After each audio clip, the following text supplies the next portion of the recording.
So, will Vegeta finally be treated as Goku's equal in the return of Dragon Ball's anime, which will be the Galactic Patrol? And again, Beerus. We're getting like Battle of Gods for the fourth time. Still can't get over that.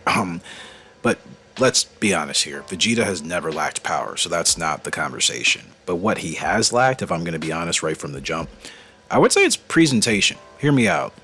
The distinction matters a lot more than people realize, because with Dragon Ball officially returning, the Galactic Patrol arc getting animated, Ultra Ego being on the way, Beerus is back in focus, the real question is not going to be if Vegeta is strong. We know how strong he is. It's whether the anime will finally frame him in that way differently than what we see it in the manga.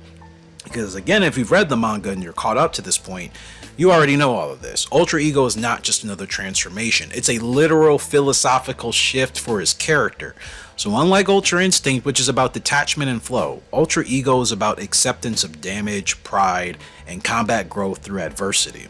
It's Vegeta embracing who he actually is, not copying Goku, of course, not chasing him, and walking his own parallel path. And on paper, that makes Vegeta actually terrifying, but you see, here's the issue.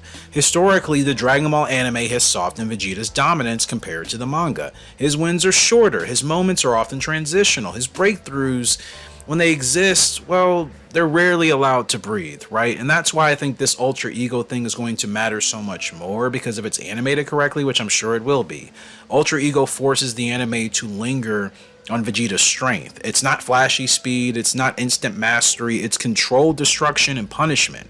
And that kind of power can't be rushed without losing its true impact and what that will mean for us as the audience as well.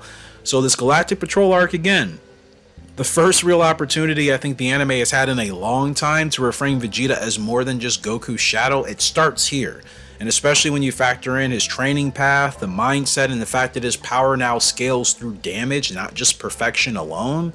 If the anime actually commits to that and commits to this the way it should, if it lets Vegeta struggle and then adapt and then dominate on his own terms, we could finally, for the first time in our lives, and it's crazy. It's not crazy for some people to probably think that, unfortunately, with Akira Toriyama's passing now, like, maybe this is... There are different people doing different things. I don't think Akira hated Vegeta. He just never understood his character the way the audience did, right? And he made a character that he didn't expect the audience to love almost more than the protagonist in some instances and some fan bases, right? So you can't blame a man for creating something so awesome, right? You just cannot. I just don't think you can do that. But again, we'll finally see a Vegeta that's going to be, I think, on less of the back foot and more on equal footing, and not just being a secondary character. Because it's not that, he has to surpass Goku or anything like that, but he doesn't feel the need to, right? Ultra Ego isn't even about winning every fight. It's really about Vegeta claiming, I think, finally the ownership of his role in Dragon Ball's future. And if the anime understands that, finally for the first time, I think that this might be the strongest and most respected version of Vegeta's character we have seen.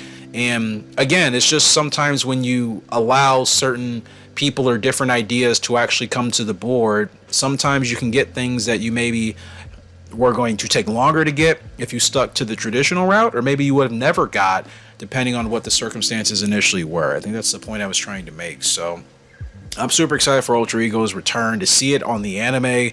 Don't get me wrong, there's a lot of talented people in the community that have done stuff about it. Okay, that's not the same as seeing the actual official, like, this is really what it looks like. This is really what the creators and everyone involved and who are still carrying out Akira Toriyama's will, I'm sure, for what he put all of his life into. Yeah, I cannot wait to see that canon, that real version of that actually hit the screen. So looking forward to it. Yeah, you guys let me know your thoughts in this comment section below. We shall take it from there. But as always, stay tough, stay strong, stay in the fight.